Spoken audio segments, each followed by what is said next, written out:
What's up? What's up? Welcome back to the Grind Over Guilt podcast. I'm your host, Coach Vell, the voice of the recruiting process. I'm back with a special guest, my former teammate at Prairie View A&M University and NFL Super Bowl champ, Quinton Bell. How you doing, man? Doing good, Brody. Appreciate you having me on here, man. Man, I appreciate you, man. I appreciate you for jumping on here and blessing my podcast and the information that you give out, man. I hope it inspires a ton of athletes, and I know it will. So, man, first thing, we're going to jump right into it. Introduce yourself, man. Tell us where you from, how you came up, and things like that. Well, like you said, man, my name is Quinton Bell, former PVMU Panther. I'm from Long Beach, California, originally born and raised Cali boy. Kind of want me to jump into the story or like how you? Yeah, jump into your story. Jump into your story of your childhood and coming through high school. Yeah, okay. Well, yeah, I'm from, like I said, from Long Beach, California. Grew up there, born and raised there, man. Played a lot of sports my whole life, really. Actually, before I started playing, like basketball, football, them kind of sports, I did a lot of extreme sports coming up, bro. A lot of people don't know that about me. Like I used to race dirt bikes, like real serious stuff. I thought I was gonna go pro in that for a little while. But like before I started really getting serious with football, basketball, track and field, stuff like that, I was racing dirt bikes, surfing a lot, snowboarding, doing all these things, wakeboarding, all these things that, like, as African-American kids, a lot that we don't really get to do all that. So my parents did the job of making sure that, like, before we kind of locked in with, the football and basketball and stuff like that, we got a chance to experience a lot of stuff. So I actually didn't play, tackle football for the first time until my sophomore year of high school. Wow. Not a lot of people know that. I was going to Long Beach Poly at the time, which is a popular high school. Deshaun Jackson, Juju, you can go on a list of it. But Long Beach Poly High School, I went there for my freshman and sophomore year. I ran track there my freshman year. Sophomore year, my dad finally let me play football. He would never let me play football growing up. I had an uncle who played for the Raiders back in the 90s for, I think, about 3 years. And I think just with his injuries and stuff like that, my dad just didn't want me to, play as a kid. He wanted me to trying to protect you. Yeah, I guess he's kind of trying to protect me in that way, which, I think back then I didn't really get it. I wanted to play so bad, but I'm prepared for it now. But so yeah, he finally let me play my sophomore year of high school. I think I was playing like corner and like tight end or something. I don't know. It was weird. I didn't know what I was doing out there. It was my first year of actual tackle. I had played flag football a little bit, as a kid, but never played tackle. Obviously that's two different things. So, my first year, my sophomore year, didn't really get a lot of burn. I was a JV, just kind of just out there, didn't get a lot of burn. Just football with all these kids who've been playing football since they was 5 years old, for, all them kids. I'm like, man, So I didn't get a lot of burn. So my uncle, when I played in the league, my junior year, going into my junior year, he's like, hey, he lived in Orange County, California. He's like, hey, I live in Costa Mesa now. I'm about to start coaching football for the varsity team at this high school in Costa Mesa. He said, look, I want you to come out here. I'm coaching. You're going to play. You're going to start both ways. Blah, blah, blah. We're going to get you to college. I mean, that sounds great, right? I can go out there and actually play. So I wound up transferring for my junior year. I went to this school called Costa Mesa High School in Costa Mesa, California. I get there my junior year. I wound up starting both ways. I was DB and receiver. Had a pretty solid season my junior year. Was starting to get some college interest for some. I had University of Arizona to pull up on me, and Portland State came around. ASU had no offers, but had a lot of interest though. Okay. And so the whole thing for me was kind of like, you know what? I was a big, tall, fat dude. I was running track, playing basketball at that time too. Obviously, I was killing on the track. I was fast. Always been fast. Super fast. Right. And then they were kind of like, well, you know what? They kind of wanted the way that they knew my story as well. They knew that I didn't have a lot of experience on the field, but I was an athlete, So they were like, look, we're going to see what you do next year before. And these are big schools, ASU. These are Pac-12, you know what I'm saying? So they're like, we're going to see what you do next year. So my senior season rolls around. Scrimmage game, actually, which makes it even worse. We played some school that was supposed to be ranked higher than us. It was just a scrimmage, though. I remember I was a receiver. I break out for a 5-yard out, right? Take it 60 yards to the crib, juke somebody, stiff arm somebody. And like as I'm running down the field, bro, I tore my hip flesh like completely, boom. Oh, right? Wow. I made a great play. I scored. Like I got to play to this day. I watched. I'm like, damn, like this play right here is really what changed my life because that happened to me, right? I wound up missing the first 5 games of my senior season of high school. And, high school was only 10 games. Like, yeah, right. Pretty much. Unless you make it to the playoffs, like a lot of high school don't even have playoffs like that. So right. you don't make it to, your season is 10 games. So I missed half of that, right? Because of that injury in a scrimmage game, which made it even dumber. So I come back from the injury, man. I wound up having about almost 600 yards that season off of 5 games, which was pretty good, right? Right. But all my college interests, man, I was already at a smaller high school. I already was kind of like the fringe guy that he might get offered, might not. We got to see. So all my kind of interest went down the drain, bro. Even though I did come back and have so I think I won like second team All-American. I think I had a CIF all defense team. Had a couple accolades, but wasn't enough to, get me a offer, to the school that I wanted to go to. I had some smaller schools, but I wanted to go somewhere big because I felt like my senior year as well. Like I broke my school record in 100 and 200 meters. I finished 3rd in the state my senior year in 100 meters. So I was doing a lot of big things as an athlete, not just on the field, but, on the track as well. And so I was like, man, well, when it came to it, I didn't have any football offers. I wound up running into a guy that basically said, hey, you want to go to SC. Growing up, I was a USC fan, right? Went to USC games. Right. My dad's, I'm from LA. I'm from Long Beach. So from USC, Long Beach. Yeah, you grow up around, it's USC. That's the school everybody wants to go to. At that time when I was coming up, I went to the game. Reggie Bush was playing versus Fresno State when he went off that game. I went to that game. That's one of them big games. Everybody know about that one. Exactly. Yeah. So I was there, and it was always about SC growing up. So I want to go to SC, whether it was on the football field, on the track. I was like, man, I want to SC. So I wound up going to Riverside City College out here in Cali, in Riverside, in IE. I know about it. I went to City. Oh yeah. I went to City, San Francisco, so I know about it. Yeah, you know about it. Yes, I want to go to RCC.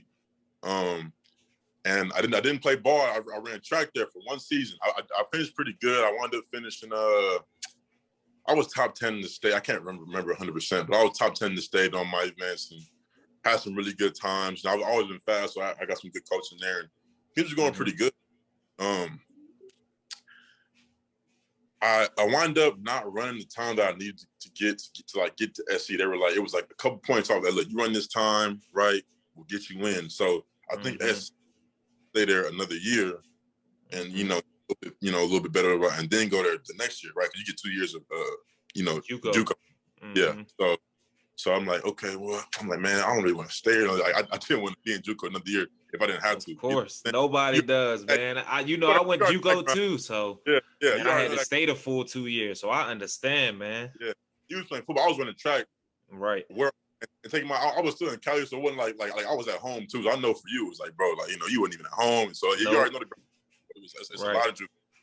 It's really a grind. So, I was like, man, I don't want to stay here another year if I don't have to. Like, I don't want to go to SC, but I would rather just go to university. Like, I want to go.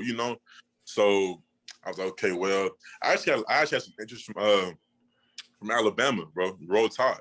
Okay. And a lot of people know this, and so they wanted to offer me for track, not for football, but for track. At this point in my life, I had not played football for a whole year. I graduated high school, and I was like, you know what? I'm pursue track. I was fast. I was like, you know what, bro? I can get somewhere in this track if I really lock in, and I can really do something. Right. So I said, I'll give up ball. Let's go the track route. Get to a big school to do that. So I got some interest from Alabama, bro. And that wound up not falling through because of something with the head coach of my track team, and they didn't want to. It was a whole big thing, bro. Where I was like, man, I'm about to leave y'all because they kind of messed up my offer a little bit. I'm like, man, you know what I'm saying? And so the whole thing was Riverside wanted me to stay there for another year. I had all these schools offering me, and they were kind of like messing with my offers. Like, hey, we taking me A's out of it. I'm like, why are y'all like, you know what I'm saying? Like, let me go. Like, so that happened, and it was kind of like, well, what else can we do? So I wound up meeting with this college recruiter, kind of like what you do a little bit. Greg Hoy. He has a lot of connections with different colleges and schools. I heard of him before. Yeah, I heard Greg Hoy. Yeah, so this is what PV came about. He said, hey man, this when Coach Simmons had like just got there, like that first year, my freshman year. Yep. He was like, hey, got a new head coach, Prairie View A&M, HBCU. You know, he likes your tape. I hadn't played in a year, so the tape that they were seeing was high school tape. I'm like, okay, cool. I'm like, okay, well, okay, I'm listening to him. Prairie View. I'm like, what the hell is Prairie View, Texas at? You know what I'm saying? Right. Like, I ain't never been to Texas before at this point in my life. I'm like, man, what? He's like, look, man, just take a visit. And then we'll check it out and we'll see what's happening. All right. But at this point, really the only offers that I had, bro, I had an offer from Cal State Fullerton wanted to offer me for track and field. Okay. I had Prairie View that wanted to offer me for football. And they were going to allow me to run track as well, you know? So I was like, okay, well, that sounds pretty good. This university and this, you know, this is, you know, Cal State Fullerton don't have a football team. I was like, okay, well, let's go check this out. So I take that visit to PV, bro. We get out there, you know, as hot as I don't know what. Yeah. And I'm like, in the summer, bro. I think it was like, I don't remember exactly the time of the year it was, but it was hot, bro. You know how that PV sun get. So I'm like, I'm out there and take a visit. This is when they didn't have a stadium yet. This is when like it was still getting built. So like we were still practicing on like the little grass like in the back behind it. Behind yeah. None of that was there yet. But I think after the visit, I came back home and me and my pops kind of like, look, man, like, you don't want to not take. I think the biggest thing for me was I was a Cali kid, right? Grew up in the city, you know, parent home. I was a family Cali kid, spoiled. You know, my family spoiled. You know, so I was like, man, I don't want to be homesick and leave home. I'm like, man, my dad was like, listen, bro, you got to take this. Like, you know, don't look back and say, I wish I would have did this. You know, you might not get a football game. And I did not want to go, bro. I'll be honest, I did not want to go. I was like, no, I'll go to Fulton run track. He's like, no, you need to go play. Like, trust me, bro. We really got into an argument about it. Like, I'm like, man, it's in the middle of nowhere. Ain't even no city out there. It's, you know, Hempstead and farms and tree. I'm like, man, I don't want to go there. Like, I want to stay here. You know what I'm saying? And I'm like, he's like, no, listen to me. Don't look back and say this. I'm like, all right, man, all right. So I wound up signing. I wound up going to Prairie View. And, you know, obviously Coach Tim just got there. I was playing receiver. My freshman year, I was playing behind Red, and I was playing behind Josh Simmons. I know. All them boys. I was playing behind all them boys. I was a lanky, fast kid, you know, real raw receiver, great athlete, but, you know, I wasn't the greatest, ball catcher. I had a lot of work to do, you know, and I realized that. And so I wasn't getting a lot of PT really for, you know, all 3 of those years, bro. My first 2 years, I kind of was, you know, special teams and a couple snaps a game, maybe if even that. Then my junior year came around. I think you might have been there at that time. I don't know. Yeah, if you were. That's when I came to junior year. Yep. Yeah. And I feel like that camp that we had that year, you know, Coach Moore was kind of grilling us about, hey, you know, if you want to make it to the league, you know, junior year, that's a year you got to, you know, he would basically kind of tell us like junior year is a big year for us as far as like scouts and, you know, all that stuff. So I'm like, okay, well, so that camp, bro, I feel like I had a really good camp. I feel like I was balling. I felt like this is the best camp I had since I've been here, you know, so going into that, man, like, I know I wasn't starting, right? They had Red and they had Josh and they had Flo. I knew they wanted them to start. I was like, man, I know I'm going to get some PT though. Like, I knew I was going to be better, you know. And then we played that first game against, who did we play, bro? Sam Houston. Sam Houston, yep, Sam Houston. First game against Sam. I wound up probably getting like 3 plays, like at the end, right? And my spirit was just broken, dog. And I had this picture, bro, of it's my dad going off on Coach McDowell, right? Like, what the hell is going off on him? And Coach McDowell was trying to get me into the locker room, you know, some talk, you know, all that after game stuff.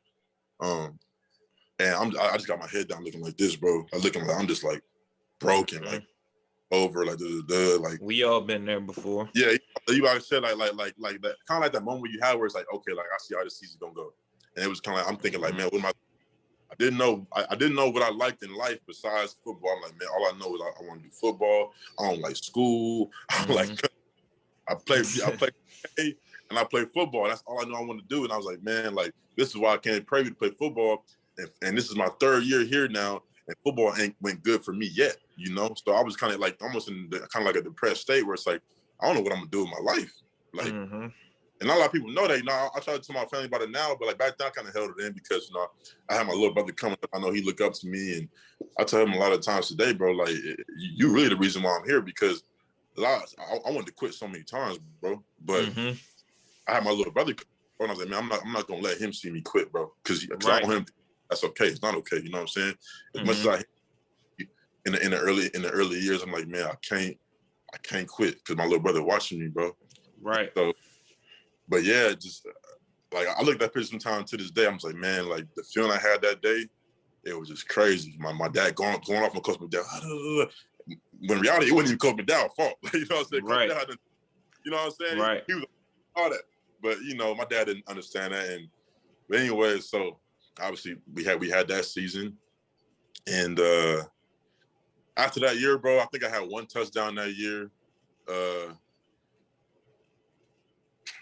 You know, it was like I said, it was a tough year for me. I didn't really do much, you know. And after a year, I was like, man, like, the league ain't happening. I'm like, I've been here for 3 years. I think I might have had 2 touchdowns my whole career at receiver for 3 years. Right. And I don't even know how many yards. I don't know how many catches, you know. So I'm like, man, what's happening for me? Like, that's kind of where my head was at. But I had 1 more year. That's when Coach Simmons was like, hey, I'm going to FAMU. You know, that whole thing happened. Okay, well, dang. And then I got that call. I remember I was actually driving back from Vegas. I was in Vegas. I was driving back home from Vegas. And Coach Moore calls me in my car. He said, hey, man, I'm leaving. You know, I just feel like I had to call let you know, because, you know, I was the one that brought you here. Because Coach Moore actually was the one that, like, you know, kind of talked to my guy, you know. So, yeah, no, I said, okay, Coach, well, you know, appreciate you. Thanks for everything. Hung up the phone. I'm like, man, what's next? You know? Pretty much the whole staff was going except for Coach Black, Coach McDowell, but those weren't even they really had nothing to do with me. So I'm like, oh, new OC, new head coach, new receiver coach, Coach Bailey, you know, all you know what I'm saying? So I'm like, man, like, what's gonna happen to me now? So we come back from that break, bro, and I meet Coach Bailey. Hey, what's up, Coach? I kind of talked to him about stuff like that. He had a whole plan, and I'm okay, cool. And then I think that's when they had brought in T. Wall, and you know, all the other new receivers that we had that year. And I'm like, man, like it just ain't looking like, you know, it wasn't looking like I said. I knew that I hadn't really did anything them years, so I think we had a couple like practices where we ran through stuff, and I was actually starting. Right, I was first on depth chart this, and I'm okay. Well, you know, it looked like I might play a little bit, but still, just in the back of my mind, bro, I was like, man, like it can go either way. I'm like, go either way. Like as a receiver, I'm like, man, I just don't know what if the season start. These new guys they done brought in, they gonna throw them right in the start, and they might throw me under. You know what I'm saying? They don't know me, but they brought these dudes in. You know, you already know the college game go. It's like that, right? You know, it's college. So one day I'm in the room, bro, and I'm asleep. I wake up from a nap. I think Coach. I think it was Coach. It was Coach Middleton. He called me. Actually, no, it was either McDowell. I can't remember if it was McDowell or Middleton. One of them dudes, bro.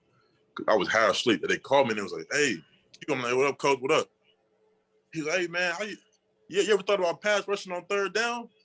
And I was like, "Nah, Coach, I ain't never thought about that." You know, I'm like, I'm probably 215 at the time, lanky, tall receiver. I'm like, see, that's crazy. So before you get into it, that's one of the questions that I was going to ask you is what made you, you know, think about the transition from wide receiver to DN. Okay.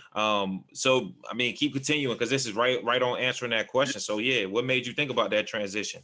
The answer right here. So I will go from a nap one day and I get a call from, like I said, I can't remember if it was Coach McDowell or Coach Middleton, but it was one of them two. I cannot remember. But I'm on the phone, say, "Hey, what up, Coach? What up?" You know, I'm like, why is the defensive coach calling me? You know what I'm saying? Like, I don't know. It's like, "Hey, man, how you feel about pass rushing on 3rd down?" I'm like, "Coach, I ain't lying. Never thought about that in my life." You know what I'm saying?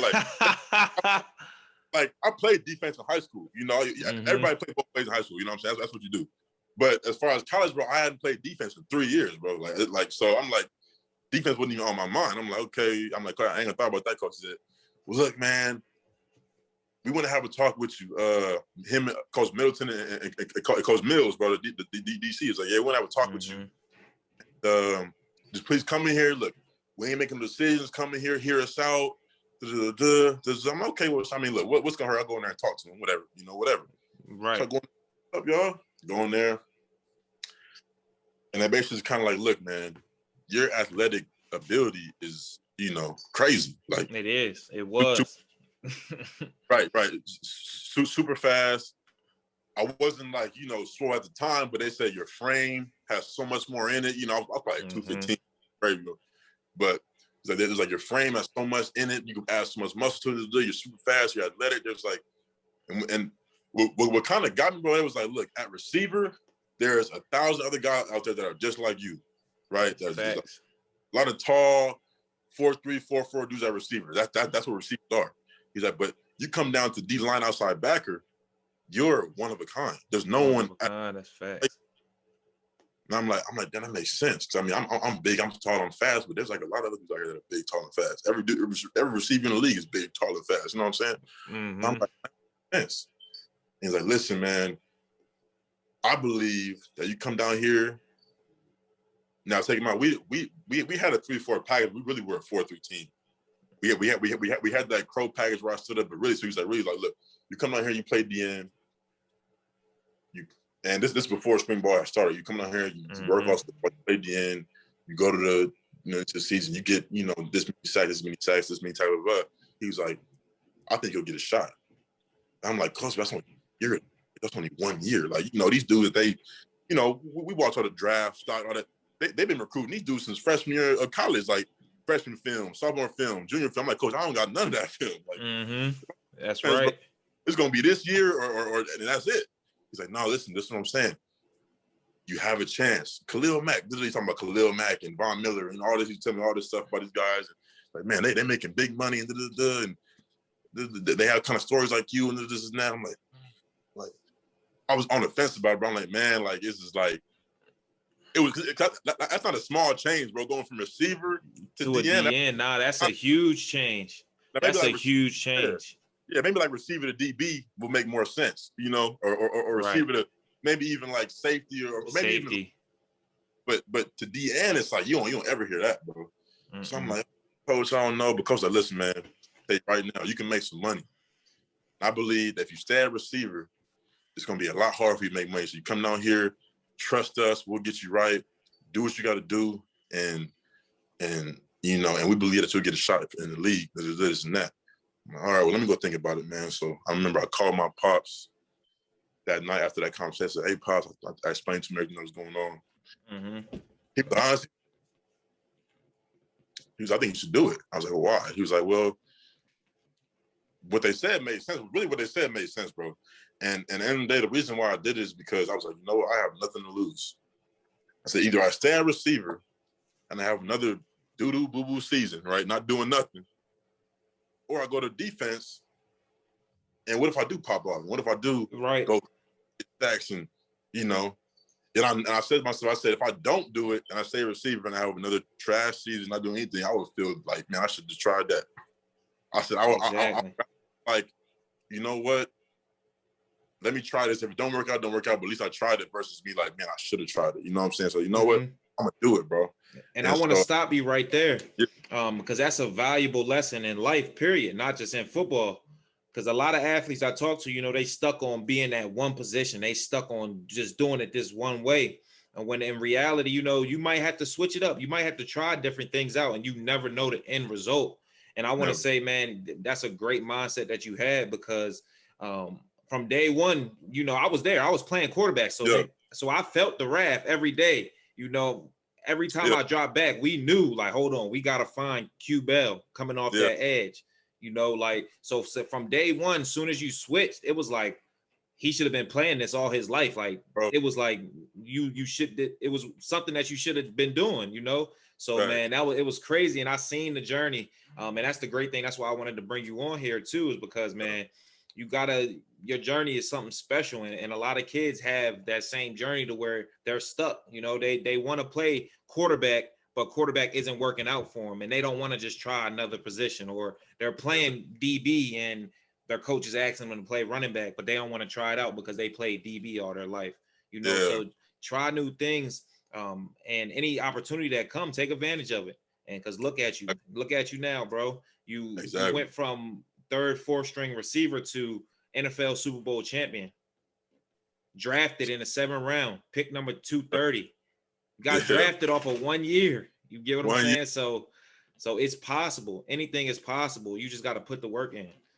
Facts, bro. Yeah, definitely. Like, that's why I said I feel like that's one of the things I prepared before, as far as like not playing my whole life as a kid, because and day I really just play receiver because, you know, you come to high school, if you look a certain way, they're gonna put you based on what you look like. Mm-hmm. But they, like, you know, I hadn't been playing receiver since I was, you know, 3-4 years old. So it was like, man, I could try anything. You know, I'm like whatever's gonna help me, you know, as far as like where I need to get to. That's kind of where my mind was at. I'm like, man, you know what? This ain't working out, so let's try this. You know, it was kind of like, you know, so I definitely, like you said, encourage that, bro. Like, try new stuff, you know, because everybody ain't a quarterback, everybody ain't a receiver. You know what I'm saying? It's like you never really know until you try it, bro.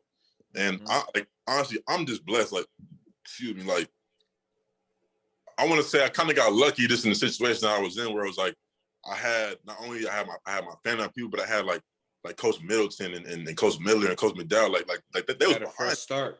Mm-hmm. Yeah, I had a start, bro, and like that's why I believe like everything happened for a reason. That's how I kind of live my life. Happened for a reason, bro. And when Coach left, facts, and when Coach Simmons left and Coach Dooley and them came in, I didn't know what was in store for me, for us as a team, or for me individually. I didn't know what was in store. And the opportunity came, and at a point in time, I was like, man, like, it's got to be God, bro. Like this is that thing that's going, like, you know, and I don't want to miss it. You know, I don't like, bro. And you know that feeling where, like, man, like, if I would have did that, I want to miss this blessing, man. Like, this could be the thing, you know, that I've been waiting for. And that's the same with me. You know, that's crazy you said that. You didn't know where to go, and things like that, because you was there with me when my situation happened. I didn't get to play my senior year, you know, and I didn't know where to go after that. I didn't get to play. But I didn't sulk on it. And like you said, everything happened for a reason. So when that time came, like, of course I was down. It was like the worst period of my life. I was depressed. You know, I couldn't play my senior year. And, you know, we had NFL scouts looking at us. So, so when I couldn't play, I was down, depressed. But I also looked at it like, everything happens for a reason. That's how I always lived my life. So I didn't feel guilty about it. I didn't feel like it was the end. So I just grinded. I kept my head down, kept going. I didn't know where to go next. But I say that to say, now look, you know, I got my own company. I'm helping athletes prosper and changing athletes' lives every day. So, you know, maybe it wasn't in God's plans for me to get to the NFL, but it was still in God's plans for me to impact somebody, inspire somebody, and help change lives of the younger athletes coming up. So that's facts. That's how I live my life. I live my life like everything happens for a reason. So if any situation comes, I don't treat it as an L. I don't treat it as a loss. I don't feel sad about it. I just treat it as a lesson and try to grow and get better from that situation. Exactly, man. And that's something, bro. It's like that you don't really realize until you grow up a little bit and like some of these L's that you taking, they really not L's, but you're not going to realize it until you know what I'm saying? That's why, like, little brother, he's kind of going through the same thing right now that I went through, kind of like in my early college years. I'm like, listen, bro, I know how you feel, but I said, first of all, you're already a college grad, you're good. Like, you know what I'm saying? I think he's kind of going through something, so he comparing himself to me, and this is not, listen, bro, everybody got their own path, bro. My path is far from the ordinary. Your path is far from the ordinary. Your path, like, everybody is different, bro. Don't compare yourself to nobody. You know what I'm saying? Keep your mind right, lock in on what you want to do and what you focus on, and just stay focused, bro. And obviously, it's gonna be some adversity, bro. Like me and you both know that it's gonna be some adversity. You know what I'm saying? Gonna be some adversity. It is, bro. That's life. Life is overcoming adversity, bro. But sometimes that adversity, bro, is really what makes you. You know, I really believe that those years that prayed you, bro. When I was down, depressed, freshman, sophomore year, you know, not wanting to be there. That's really what made me into the person I am today. Like, I'm grateful that I got sent away from the city and got put in Prairie View, you know, in the woods, and was in my dorm room, you know, going through that mentally, because now I came out of it a man, bro, at the end of the day. You know what I'm saying? And that's why I keep telling you, like, listen, bro, these times in your life when you're down, it sucks. It does suck. It sucks, bro, but it's going to make you into the person that you want to be later down the road, but you don't know that until, you know, like I said, until you get there. Exactly. Facts. So I want to transition to One of the things that helped you get drafted, you know, of course you had the good year, that senior year. Of course you had the film, but your pro day was amazing, man. You ran a 4.3, 4.38, a 4.38, 4.38 from a defensive end. Like, man. I don't know too many defensive ends that's doing that ever in history. So I just wanted to ask you, man, just give some of these kids some tips, because it might not be their pro day right now, but you know, they're going to combines, they're going to showcases, they're going to camps as high school athletes, and they're doing those combine drills, like the 40, the 5, 10, 5, the L drills. What were some tips, or what were some things that helped you prepare for pro day and help you perform at pro day when it came? Well, I mean, first and foremost, I think it was extremely important for me because, like I said, I didn't get a combine invite coming from a small school.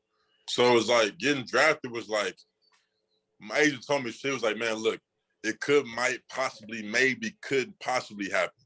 Mm-hmm. He wasn't saying I was going to get drafted, but he said, look, with your ability, we know you have what it takes to make these scouts say, like, damn, like, you know? So he's like, look, you know, so for me, it was like I didn't get no combine invite. And shout out to APEC. I was at APEC in Fort Worth. I know y'all boys I was at, and I'm grateful that I went there, because I almost went to train in Cali out here at Exos, but he's like, no, listen, I know these people go there. And I was in there with first rounders, big school guys. They treated all of us the same. That's what I loved about it. No matter where you came from, you got the same training that everybody got. And I knew that the odds were already against me. Like I didn't have no combine. So now the good and bad part to that is combine is in February, right? Pro day ain't until March, late March. So I got like an extra month of work that them guys didn't even get. So I started looking at it like, you know what? Forget the combine. Like, this is my date. I got this amount of time to get right. I'm gonna get right, bro. I know I'm strong. I know I'm fast. Let's put it all together and let's go kill this pro day, because the pro day was gonna be like my decision day. Like, exactly. I didn't. I mean, the scouts gonna be there. I didn't know. You know, none of that. I'm just like, you know what? I'm about to show them like I'm like that. You know. And that's the same thing for these high school athletes. Yeah. When they go to these combines, to these showcases and things like that, it's a decision day. Coaches are watching. Coaches are looking at those numbers. But yeah, go ahead. So I mean, I was in there, bro, preparing like my life depended on it, which it did. You know what I'm saying? Like, I knew if I wanted to do this and make it to the league and this is gonna be my job, bro, I had to treat training like a job.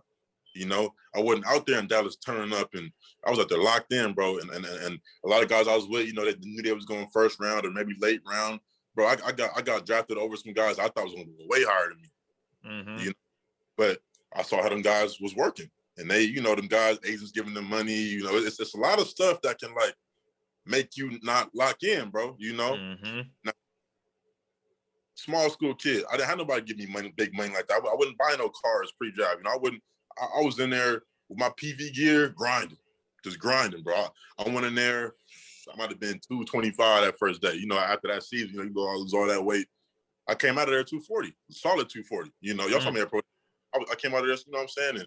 And built and body was transformed. You know, I'm like, and that's because, bro, like I said, I went in there like, look, I'm not here to compare myself to them, but I know that they already ahead of me. They already was ahead of me, bro. You know, I said, if I'm gonna do this, bro, I gotta block all of that. Forget social media, forget these big school dudes. I'm here for me, bro. I'm gonna grind. Cause all I got. This is my only chance. They get a combine and a pro day. I only get a pro day. You know? So and that transitions into these high school athletes, because a lot of these high school athletes are looking at these 5-star and 4-star recruits and thinking that, man, I gotta be them. When, like you said, you looking at those first rounders and those people that you thought were gonna go ahead of you, and you thinking you're already behind. So instead of what these high school athletes are doing now, you know, instead of them pouting, instead of them being sad, instead of them, you know, instead of them putting in that extra work to try to get there, they're really just being sad and you know, complaining and pouting that they're not the 5-stars, when in reality, like you said, they need to block out the social media, block out where they're at and run their race, do what they need to do to get better, because like you said, they're already behind. Like I said, bro, you're not gonna go anywhere in life trying to be in somebody else's lane, bro. You in your own lane. You know what I'm saying? Like I said, I ain't something, you know, you realize until later down the road. But like I said, especially in these young boys, bro, like if they get that now, it'll take them so far, bro. I didn't get it till then. I'm like, man, you know what? I've been sitting there pouting all these years, forgetting no PT, this and that. And really, man, I just needed to be running my own race. I'm not them. Guess what? They not me either, though. You know what I'm saying? That's what you gotta. Bro, so I was in there. I'm like, man, you know what? This first round or this and that. And I'm like, man, like I'm faster than these dudes. I'm like, man, like I'm bigger than these dudes, bro. I'm like, what they got that I don't got? A different colors on their chest. That don't mean nothing to me, bro. I'm cute, bro. Like I'm not them, but they ain't me either, though. I had to get into my mind, bro, because come from a small school, I had that confidence. I had to really get it into myself, and my people at APEC really helped me too, because they got my mind right. They're like, man, don't worry about none of that, bro. Yeah, like, that's facts. They was in there, kind of coaching me up mentally too, as well as physically. Like, hey, look, don't worry about them. Like you here, we're gonna treat you the same. We're gonna make sure you get right, because at the end of the day, our name is attached to you too, no matter what pro, combine or not. So yeah, bro, like I said, I was in there grinding like my life depended on it, bro. And I was watching, obviously, like, I watched the combine. When the combine happened, we started another month of excuse me, another month of training. And I'm watching the combine, I'm like, I could do better than that. I could do better than that. I know I will. And it may not be on TV, it may not be in front of all 32 teams, but I know what I'm capable of, We had a couple of testing sessions. I'm like, man, so all that stuff came about, and then when that day came, bro, so nervous. But in every sporting event in my life where I've been nervous, bro, I feel like it made me, me just it made me better. You know what I'm saying? So I was like, came out there, like I said, everybody know I did my thing, bro. I did my thing. I wasn't worried about who else was there. Obviously, I knew some scouts were there, and I was like, you know what? I know they watching. I need to get these times, get these measurements, and go crazy. I remember, like, for example, like when we were doing the vert, the dude from the Raiders was like, "Hey, so you think you can jump at 36?" I was like, 36. I got some for 41 and a half. Bench come, whether you can get 18 reps, 18. Because that's what they expect. Oh, small school kids, they want to see where you at, bro. Like, them scouts really try you. They want to see, oh, is he a little small school kid that's gonna fold it? Nah, bro. I'm a football player, bro. You know what I'm saying? Like, that don't mean nothing. And that's what I'm saying. Like, for the high school kids, for college kids, no matter where you at, bro, you gotta know, like, who you are. And like I said, no matter where you at, you're a baller, bro. You're a baller, right? Ain't nobody members, you tell yourself that. You know what I'm saying? And facts. And to touch on that pro day, it's crazy because we had we didn't have all 32 scouts, but we had a lot of scouts there. We had some CFL and AFL. And what they tell our coaches, they told our coaches that we had the best pro day, even over some of the D1 schools they went to. And they were going to like University of Miami and like schools like that. So, and they said that PV that year had the best pro day that they had out of there. And that's because we trained for it and we prepared for it. Even though I didn't get to play my senior year, I got to perform at that pro day. And I got to talk to the Rams and the Browns coach. I didn't get invited to camp, or I didn't get drafted or anything, but just that experience of being able to talk to those scouts after that pro day when I didn't even get to play. So that was just a blessing, and I thank God for that. And then before we transition out of that, what's one tip, like something that Apex taught you that you didn't know, that these high school athletes can use on their pro day? Just one small tip. It might be on like the 40, it might be on like the vert, the 5, 10, 5. What's one little tip that you could give them? I would just say, just try to, honestly, I feel like it all, like I said, when you getting ready to do all that, obviously you have some training for it. You have some already. So like in the back of your mind, like, you know what to do. You know what I'm saying? I feel like when you kind of get there, everything in the world is telling you, forget that training and just do what you want to do. Like, just run as fast as you can, jump as high as you can. But nah, bro, at the end of the day, it's like, go in there. I can't really give a tip for each individual thing because, everyone's different. But I would just say, go in there and just, like, remember your training. And like I said, block all that out, bro. Pretend like you just back at training. Back at training when you was practicing for it, and your coach sitting there like, hey, no, this is not it. Put your body like this, and all that stuff that you got taught, bro. Stay in that. you know, because you know that's the difference between a 4.3 and a 4.6 or a 4.3 and a 4.5 or 41 inch vert or 37. Little things, bro. You know, it's little things, and like I said, you're gonna be nervous. Who wouldn't be? You know, this is a life changing day. You know, right? But use that nervousness to your advantage. Like shit, like I'm nervous, so I'm about to go even harder. Like you know what I'm saying? Mm-hmm. You know what I'm saying? Like I remember like right before I ran my 40, bro. When I jumped the vert, like my quad had started like pulling and tripping. I was like, oh shit! I was like, man, hold on. So I grabbed my trainer. Like, hey, bro, like my quad is tripping. He's like, you good? And then it went away. I was like, you know what? I ain't gonna think about it. I'm gonna go out here and run this 40. And if something pull, something pull. I'm gonna run fast though. You know what I'm saying? Like, it was just like, right. You gotta just, you know, you gotta just block it out, bro. Like mental health, mental strength when it comes to this football stuff. And when trying to get to the league and all that stuff, bro, like up here is what's most important. You're gonna do the work. You're gonna get the training, you're gonna get the film, you're gonna play. But like up here, bro, is where people either make it or they fail, bro. Okay. And that's what I believe for real, bro. Mental health, mental strength, being tough. Facts. Yeah. That's facts. That's facts. So you go through pro day, you have an amazing pro day, and now you're going through the draft process. So you got drafted, like I said, 7th round pick, number 230. Talk to us about the draft experience and the draft process, man. What's most memorable about it, and right. just what was your experience like? I would say, bro, I mean, just from the beginning, I mean, after that pro day, bro, I remember I got in the car, bro, I cried, bro. I was in the car with my parents, bro, I cried. Like, man, I did it. Like I did everything. I said, all my goals said that I made it. I was in the car crying my eyes out, bro. And I remember I got a call from my agent. And he was like, man, these scouts are blowing me up. He's like, man, these scouts said you went crazy. And he had like 4 pre-draft visits booked after like immediately after the pro day, like where they fly you out and you go there and you talk to them. Like, and I was like, what? Like, it was so overwhelming because you gotta understand, bro. I went from 0 to literally 0 to nobody to like, who is like, you know what I'm saying? So it happened. That's facts. Yeah, you know, it happened so fast. He's like, oh yeah, you gotta fight to Cleveland, and 2 weeks you gotta fight to New York, and I'm like, oh, like whoa, like it happened like this, bro.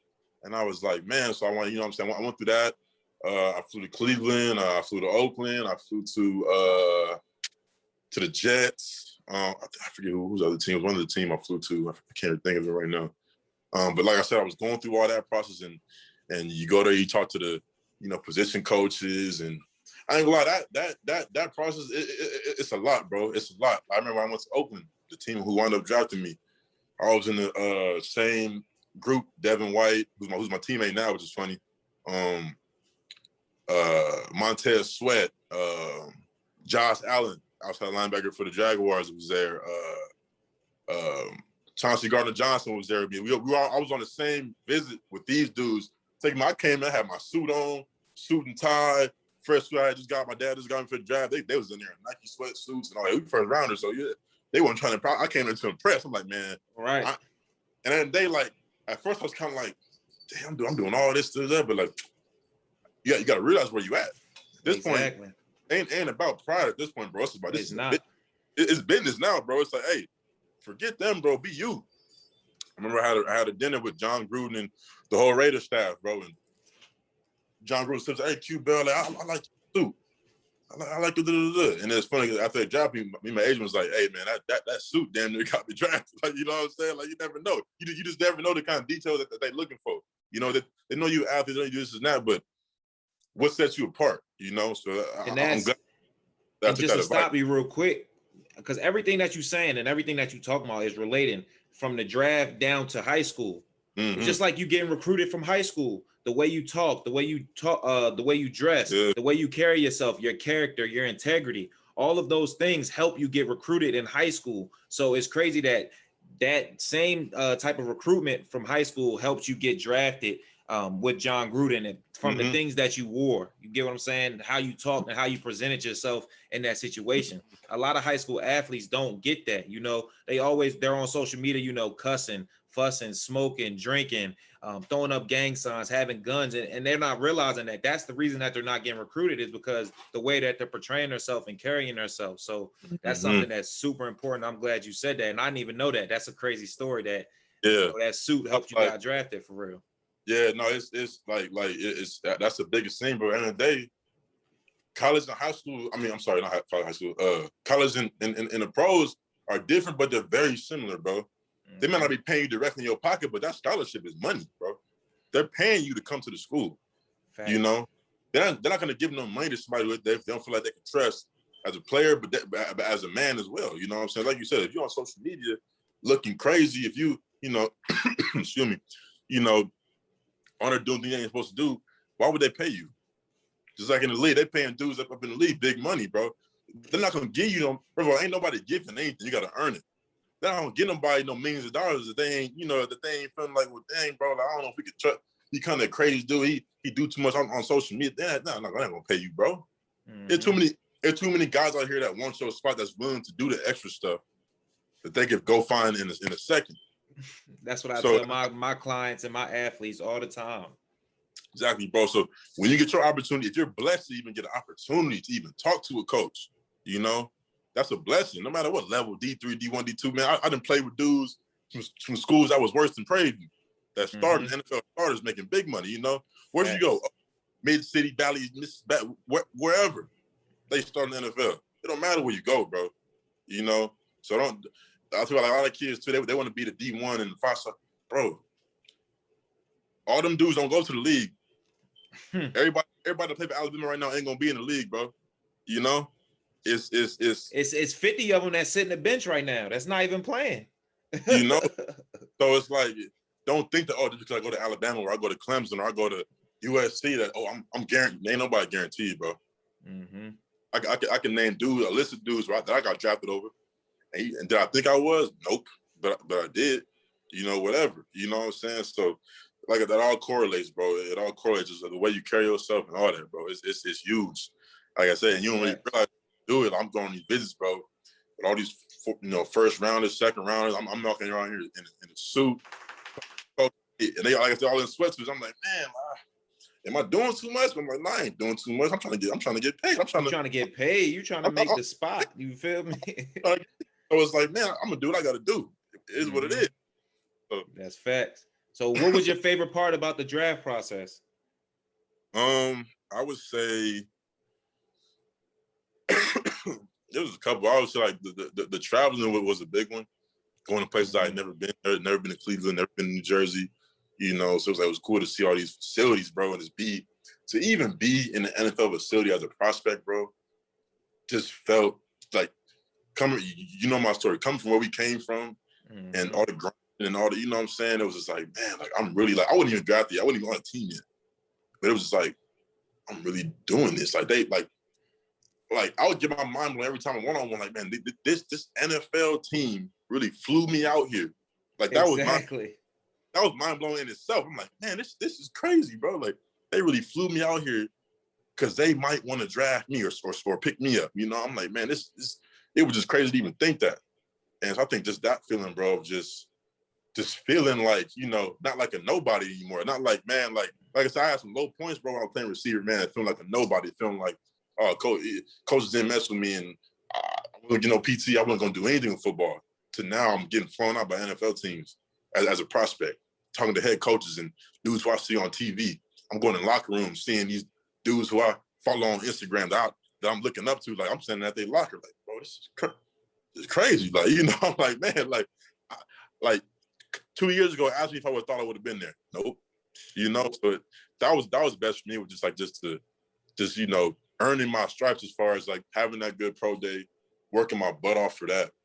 And then now seeing it kind of all my hard work unfold, you know, and just feeling wanted, you know, it was a good feeling.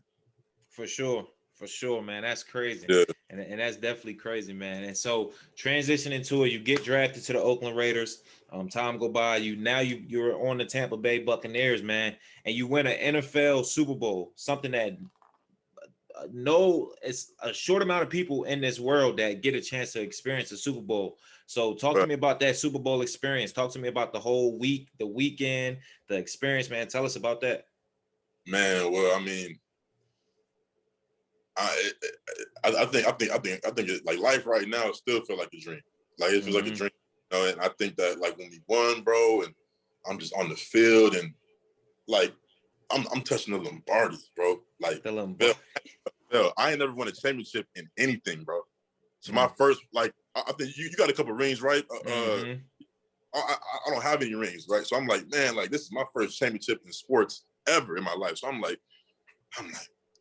holding Lombardi. I'm like, this is the Lombardi, bro. I'm like, what? I'm like, it didn't even feel like. I'm like, bro, like, am I really here? Like, am I really like? I had to like look around, like I'm really here. Like, I'm really like this. Like, I'm holding Lombardi. I'm a champ, like, bro. Facts. I can't put in the words the feeling, dog. This is like that's something that you, growing up as a kid, you watch Super Bowl all the time, you know, and you Super Bowl parties, and you know, you do all that stuff. But to just be, I'm like, bro, this don't even feel like, is this real life? And then I go into the lot, you know, we were celebrating. I went, you know, live on the gram, and we, you know, doing all that, and just on the field, my people, and it was just crazy, dog. Like it still don't even, like I said, it don't even feel real to this day. It was like 2 months ago now, and I don't know if it ever feel real. And I remember going to the locker room, and you know, goggles on, champagne showers, and I mean, it was just crazy. Bro, I get back with my family at my crib, and they just so turned up because as a family, bro, you know, like me and my dad, bro, we were this is before this is like in high school, bro. We used to take trips, bro, long drives to go to these colleges and try to give me scholarships, and everyone kept telling us, no, he's not good enough. No, we drove hours, bro, going to schools and just getting told no, and you know, it's a whole story with them too, my family. So just I feel like it's my whole family one. You know what I'm saying? My little brother, he was there, who, you know, he's had his hardships too, and he's always looked up to me and supported me. It was a great feeling for me and my family. And it was just like, man,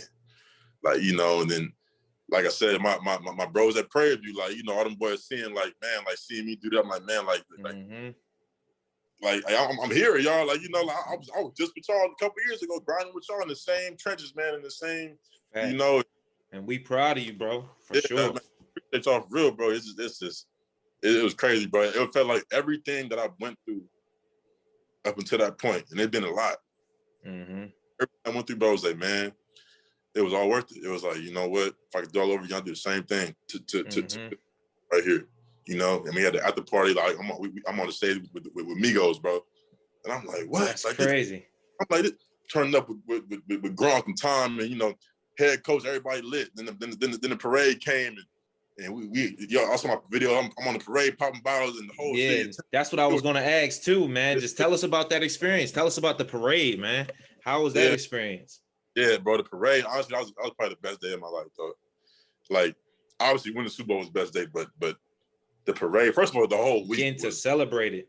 Yeah, like the whole week. But first of all, like, Tampa is probably still lit right now. I ain't down in Cali right now, but like, they probably still going up right now, bro. Like it just like the whole city was just it, bro. The atmosphere, dog. Like, and then we're going out every night, and you know, for that whole week, and just like, hey, oh no, we ain't waiting no line. We doing that. Everything's free. Like I ain't paid for a drink, but it was just it was crazy. The parade comes, right? We had that meeting, that exit meeting. You know, they re-signed. That's why I re-signed after that meeting and everything. I was blessed for that too. They re-signed me next day. Okay, re-signed, cool, new contract, cool. And then the parade was that day, so we go on the boat. Man, we get there. It's 1,000 boats out there on the water, and the whole city of Tampa out there, and we on the boat. I'm on the boat with the defense and all that, and it was crazy, though. It was just like, man, like it really felt like a dream. Like that's how I could put it, bro. Like it felt like you could put it right. Like it felt like, bro, like I was just a little kid from Prairie View that was getting no playing time. I'm like, I'm here. Like, it's crazy, you know what I'm saying? And the way Tampa did it too is crazy. How y'all had all the boats and y'all was on the boats with it. Like, I never seen the NFL parade like that, bro. That's crazy.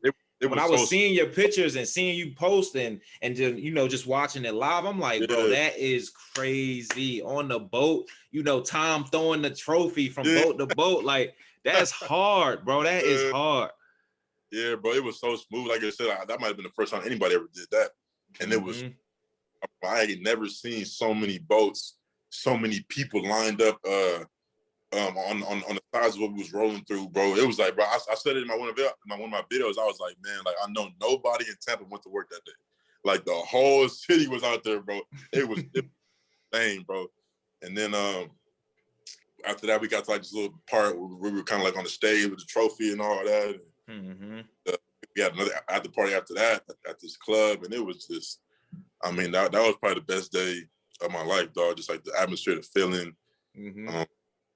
like coaches was lit. It was, you know what I'm saying? Like, you know, football, bro. You go through a year with all these people, bro. Coaches yelling at you and all the, you know, right. Like I said, we all grown men, bro. You know, when you're around grown men for that long amount of time, you know, people butt heads and coaches get to yelling, and you know, so like I said, league or college or high school is still football, bro. You know, it's still, you know, but that made everything worth it, like everything. It was like, man, like, love you, coach. No, it was just crazy, bro. It was I can't really put it into words. It was crazy, but you know what I'm saying? Right. That's crazy. That's tough. That's tough. And so I want to wrap it up in a few minutes, but I did want to ask a couple more questions, man. Tell me about what it's like playing with Tom Brady. You know, he's the GOAT. You know, he's regarded as the GOAT. I don't think anybody will argue that he's the greatest quarterback of all time. So what it's like playing with him, what it's like being in the locker room and being around him and the energy that he brings. Because, you know, I play quarterback, and that's somebody that we look up to and we try to aspire to be. You know, I probably won't ever get around him. I won't say never, but maybe you can make that connection. Maybe one time I come to a game or something. You feel me? Never say never, but what's it like being around Tom, man? I mean, honestly, bro, it was, I ain't gonna lie, I was a bit I was a little like starstruck at first. I don't cap, like, you know, like I was in Oakland, I had played with Derek Carr, you know, AB, and you know, a couple guys, but you know, Tom is Tom, bro. You know, right? Like, that's the code. That's Tom Brady. So I can remember the first day actually I met him. The way they did it was, you know, well, every team, like the rookies and like the second year players come in before like the third, like the vets come. So like rookies and second year come in, and the vets come like a couple of days later. And but the quarterbacks come early though, always. Right. So Tom was already there. So that's back when we were doing the COVID testing and stuff every day still. So we kind of like in the line get COVID tested. And Tom was by, like, hey, what's up, everybody? What's going on, y'all? And he like knew everybody by name. And that was the weirdest part to me. So I'm like, why do Tom Brady know my name? Like, you know what I'm saying? I'm like, you know, I'm like, what up, Tom? What up? And I had him all like, man, like, that's really my teammate. Like, you know, like, that's really my teammate. but you could tell that, you know, just as a team, knowing that he was there, it brought out everybody's best. You know, you're like, hey, man, Thomas, now we already had a good team, bro. You know, we have a lot of talent on our team. You know, obviously, the world knows, like the Bucks have a lot of talent on our team on both sides of the ball. And Tom being there, bro, just kind of brought out the best in everybody, bro. And it was kind of like, hey, like, he's here. Off him just being here, we're legit contenders, you know. But that wasn't enough, though. Like, we still got to work. We got to build this chemistry. We got to do all this. But I believe that just him just being there, like, just brought out everybody's best. And I feel like that's what made it so successful. And it made everybody want to work. You know, it made everybody say, hey, man, what we gonna do? Is we gonna rise to his level? Or we gonna stay here? Like, nah.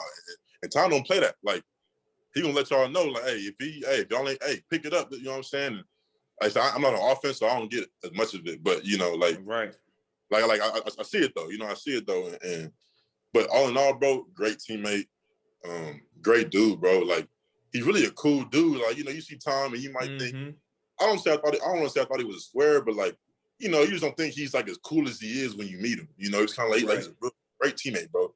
Treats everybody the same, bro. And you know, I ain't gonna lie, even some points of the season, like if I'm walking in the hallway and Tom coming this way, I'm still kind of like nervous. Oh, like, what up, 12? But he don't want that. He want to be treated like everybody else. Like he's a teammate, and that's what I got from him, bro. Just all around, just humble, good dude, bro. But at the same time, a great competitor, like the GOAT, like you said. And I mean, I'm just blessed to even say that I was on the same field as him, bro. Like, you know what I'm saying? It's a blessing. Right. So, right. Tell him I said what's up when you see him, man. I got for sure. But man, so I appreciate you coming on. We're about to wrap it up. Last question, and then we're gonna get into the last segment. What's some advice you can give any athletes coming up that's, you know, trying to get recruited? It could be some recruiting advice, it could be life advice, or just how to get better as an athlete. Just give what advice could you give somebody? I kind of said this in a lot of my interviews, and because I stick to it. I don't really change it. Believe in yourself is the biggest thing. No one else can believe in you until you believe in yourself. You know, like your mind and what you do is stronger than anybody else. What anybody else can do for you, bro. If you believe in yourself, you can do anything. And I feel like, you know, scouts, college scouts, whatever you're trying to do, you know, everyone's looking for something like what sets you apart from everybody. It's thousands of athletes out here. You know this. There's thousands like that are big, fast, and strong, and quick, and can throw. It's 1,000 of them. But what sets you apart, right? And the main thing is that they're not you. You know, that they're not you. At the end of the day, you have something that no one has, and that's that you're you. You know, and so own that and believe in yourself and set your goals. And whatever your goals is, exceed them. Go above and beyond your goals, bro. You know, like it's all up here. End of the day, it's all up here. That's why I say, just if you believe in yourself, you can do anything. I would say that's my best advice that I would give any athlete. Just, I mean, in life in general, but honestly, believe in yourself. And got you. So yeah, that's great advice. And I just posted something on Twitter a couple of days ago that says your belief in yourself has to be greater than the doubt that others have for you. So you have to believe in yourself more than anybody else, because if you don't believe in yourself, then who is? Who will? Yeah. So I definitely appreciate that advice, man. Yeah. I'll tell you, bro, like, just say this last thing. When you read about what these people will say about you on social media about your ability, bro, boy, they'll try to rip you down, man. Oh, he can't do this. He can't do that. He can't do that. Bro, it's like, back then, I ain't lie. I used to let it get to me, but now I'm like, man, it's entertainment. I say job. That's what they get paid for. But if you don't let that get to you, bro. Like I said, stay on social media, bro. People gonna do this, bro. It's because you know what you got, who you are, you straight. That's facts. That's facts. So let's go ahead and wrap it up and get into my last section called What's Happening. It's 5 quick questions, just your quick answers, and then we'll go ahead and close it out. Ooh. So the first one, being in the NFL or college or even high school, man, who was the toughest player you played against so far? I gotta say Trent Brown. Big, huge tackle, 6'8", 400. That's one of the hardest dudes I ever went up against, bro. He hard to tell you that. I'll tell you that. Okay. Bet that. And who are your GOATs in basketball and football? Who's the greatest of all time to you? I gotta go with Kobe for Luke. Got it tatted on me. I gotta go with Kobe for basketball. Football, I'm gonna say Tom Brady, man. We got a ring together. I gotta say that. And those two, right? Yeah, just football, basketball. Oh, and you played track, so I know we didn't talk about that much, but who's the greatest of all time in track to you? Oh man, you know, big Usain, but you gotta give you see the reason why he's 6'5", I'm 6'4". He gave me hope. I was like, man, that's why I was running, you know what I'm saying? But yeah, all the way. Okay, so, got you. You've been to a lot of them over this past couple years, man. What's the best NFL stadium you played in? Ooh, I ain't gonna lie, bro. The stadium, the Raiders Stadium in Vegas, ironically, right? The Raiders Stadium is brand new. That's the newest stadium out right now, I think. And it was crazy in there, honestly. Nah, it is. It looks crazy on TV, and it looks crazy on the pictures and stuff. It's like you said, it's the newest stadium out. So yeah, it's even crazier in person, dog. It's crazy. I believe it.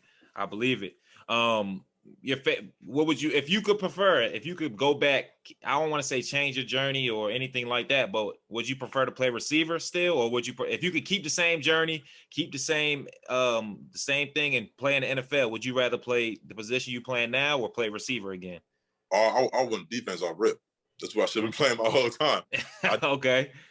If you would have went to defense off rip, bro. Like, and it's funny because I actually had a University of Arizona where my little brother wound up going. They wanted to offer me, but they told me, they was like, we'll pick you up, it was something they were going to do. I was going to go for free on scholarship. They were like, hey, you got to play outside linebacker. I didn't want to play defense. Wow. Everything work out. Yeah, it's crazy. Yeah, that's crazy how the world work out.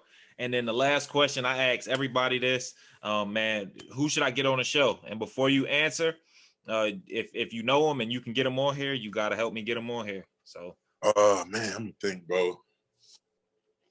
There's so many dudes I mess with, man. A couple of my teammates. I would say Another dude you could probably get on here is my dog named Javon Hagan, a safety for the Bucks. He got a similar story too, as far as coming up, you know, no stars, no nothing, and we now too. I mean, he's a good dude to get on here. Man, Red, you can get Red on here. I don't know if you already have Red on. I'm trying to get Red. He said he gonna do it. We just haven't scheduled a date, so I'm definitely gonna get Red on here. Trying to think who else, bro, off the top of my head. I can't really think. I mean, that's fine. That's fine right there. The first person who you said, if you could get him on here, lock me in. We can get him on. Yeah. I'm trying to get as many like-minded people and like-minded people to share their stories and to share their information, because that's what these athletes need. You know, they need to hear from different people that's been successful, that's been to where they need it, where they're trying to go. So that's what I'm trying to do. For sure. Got you, man. So like I said, man, I appreciate you hopping on the podcast. It's super special, man. I can now say that I had 2 to 3 teammates that played in the Super Bowl, one that won it, and man, like I said, you know, we brothers for life. So I appreciate you hopping on here, man. Anything else? Before we close, of course, tell them where they can follow you and where they can find you. Oh yeah, my Twitter, Instagram, and Snapchat all at Quinton J Bell. Quinton J Bell, Quinton J Bell. Follow me, bro. Yeah, I'm on all that. So all the same one.